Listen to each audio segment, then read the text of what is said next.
নমস্কার বন্ধু, আমি Malay Mukhopadhyay, confederation of state government এমপ্লয়িজের সাধারণ সম্পাদক। বন্ধু, আপনারা সকলেই জানেন যে গতকাল আমাদের যে ডিএ মামলার ডেলি কজ লিস্ট প্রকাশ পেয়েছে। আগামী 22 তারিখ 22শে এপ্রিল 2025 মামলাটি আছে, তা সকলেরই জানা। কিন্তু এবার মামলায় 3 বিচারপতির বেঞ্চ এবং তার সিরিয়াল নাম্বার 51 দেখে যার পর্যায়ে আমরা একটু অবাকই হয়েছিলাম। কারণ সকলেই জানেন গত 25শে মার্চ 2025 যে ডিএ মামলা মাননীয় সঞ্জয় কারোলের বেঞ্চে উঠেছিল, 44 নম্বর সিরিয়াল ছিল। ওই দিন তিনি নিজ মুখে বলেছিলেন যে আগামী 22 তারিখ যে মামলাটি উঠবে তার টপ অফ দ্য লিস্ট রাখা হবে, এবং পরবর্তীকালেও আমরা দেখেছি যে অর্ডার বেরিয়েছে সেই অর্ডারেও টপ অফ দ্য লিস্টই ছিল। এবার 3 বিচারপতির বেঞ্চে উঠছে দেখে আমরা একটু অবাকই হয়ে গিয়েছি। মাননীয় 3 বিচারপতি যথাক্রমে মাননীয় বিচারপতি বিক্রম সাহা, মাননীয় বিচারপতি আমাদের যে ডিএ মামলার যিনি গত বেঞ্চে ছিলেন মাননীয় সঞ্জয় কারোল, এবং তৃতীয়জন মাননীয় বিচারপতি সন্দীপ মেহতা, তার সিরিয়াল নাম্বার 51, বেঞ্চ নম্বর 5। ব্যাপারটা দেখে আমরা অবাক হই। আমরা সেটা খোঁজ খবর নিই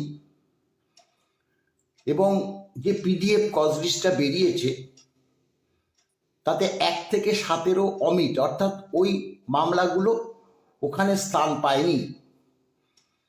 18 নম্বর থেকে মামলা শুরু হয়েছে এবং আমাদের 51 সেটা বাদ দিলে 34 নম্বর মামলাতে আসে। আপনারা জানেন যে অ্যাডভান্স লিস্ট প্রকাশ পেয়েছিল, সেটাও আমি কর্মচারীদের উদ্দেশ্যে পোস্ট করেছিলাম। সেখানেও ছিল 54 নম্বর, মাফ করবেন 45 নম্বর। তা সেটা স্বাভাবিকভাবে আমরা লক্ষ্য করেছি যে অ্যাডভান্স লিস্টের বহু কমে গিয়ে সিরিয়াল নাম্বার দাঁড়ায়।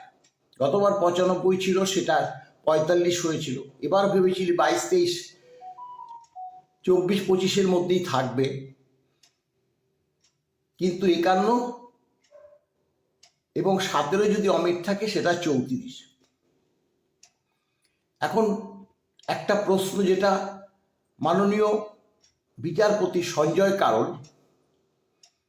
এই যে কজ লিস্ট বেরিয়েছে তাতে নোটে পরিষ্কারভাবে বলা আছে যে তিনি 10টা থেকে 2টো পর্যন্ত, অর্থাৎ প্রথমার্ধে এই 5 নম্বর বেঞ্চে মাননীয় 2 বিচারপতি বিক্রম সাহা এবং মাননীয় বিচারপতি সন্দীপ মেহতার বেঞ্চে বসবেন 1টা পর্যন্ত। এবং এই 1টা পর্যন্ত তিনি বসছেন, তার কারণটা অবশ্যই একটা নিশ্চয়ই আছে। কারণ আমাদের ডিএ মামলাটা তো 3 বিচারপতির বেঞ্চ নয়, এবং 1 থেকে 17 যে অমিট, যেটা মামলাগুলো নেই, আমরা মনে করছি এবং আইনজীবীদের সঙ্গেও তাদেরও মতামত যে ডিএ মামলাটি তিনি ওই 1টার মধ্যে শুনবে বলেই এই 5 নম্বর বেঞ্চে তিনি প্রথমার্ধে বসবেন।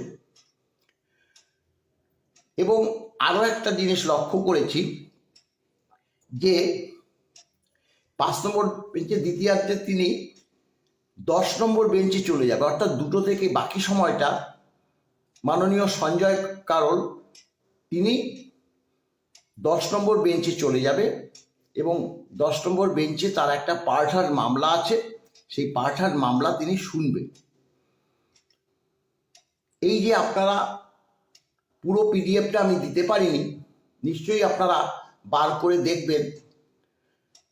পিডিএফ তো পোস্ট করা যায় না ফেসবুকে, সেই পিডিএফটা দেখবে যে 50 এবং 51 নম্বর এই যে মামলা দুটো, তাতেও নোট করা আছে যে হাই অন দ্য বোর্ড, এই মামলা দুটি হাই অন দ্য বোর্ড বলা আছে। অর্থাৎ সেক্ষেত্রে এই মামলা দুটো তিনি ওই যে 1 থেকে 17 অর্থাৎ প্রথমার্ধে শোনার একটা সম্ভাবনা আছে। দেখুন, সম্ভাবনা বলবো, সুপ্রিম কোর্ট কি করতে চায়, কি করতে চলেছে, সেটা আমরা কেন, আইনজীবীরাও বুঝে উঠতে পারে না। কিন্তু এটা তো স্বাভাবিক যে 15টা মামলা হয়ে যাবার পর 16 নম্বর 22 তারিখ আছে, দিনের পর দিন মামলা সুপ্রিম কোর্টে উঠবে এবং সেই মামলা যদি না হয়, আমাদের পক্ষে যে মামলা চালাবার জন্য যে কি দুরবস্থা, সেটা আর এই মুহূর্তে নয়, আমি তুলে ধরলামই না। এখন প্রশ্ন হচ্ছে যে 22 তারিখে এই একটা আশার আলোই আমরা আপনাদেরকে দিতে পারি যে সঞ্জয় কারোল কেন 5 নম্বর বেঞ্চে প্রথমার্ধে এসে বসবেন। কারণ তিনি তো নিজ মুখে বলেছিলেন, এটা তো কেউ অস্বীকার করতে পারবেন না। পরবর্তীকালে অর্ডারও হয়েছে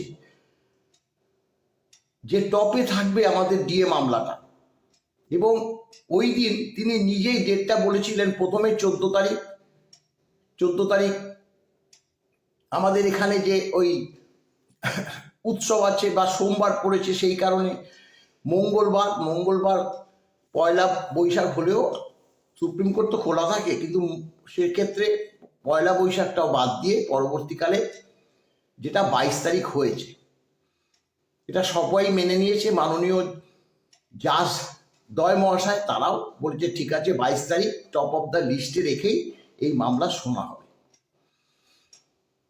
এখন অনেকে, আমি গতকাল যে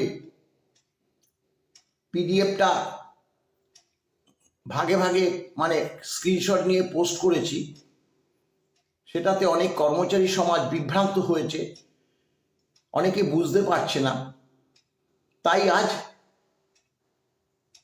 একটি ছোট ভিডিওর মাধ্যমে পরিষ্কারভাবে আমি বুঝাবার চেষ্টা করলাম। আশা করি আপনারা বুঝেছেন। আমরা চাইছি, কর্মচারী সমাজও চাইছে যে এবার ডিএ মামলার একটা কিছু যাতে হয়, না হলে সত্যি কথা বলতে যে আমরা হতাশ হচ্ছি, কর্মচারী সমাজও হতাশ হচ্ছে। আর বিশেষ কিছু বলার নেই। আপনারা এই ভিডিও পরবর্তী গঠনমূলক যদি কিছু মন্তব্য করেন, জানতে চান, নিশ্চয়ই তার উত্তর আমরা দেব। ভালো থাকবেন, নমস্কার।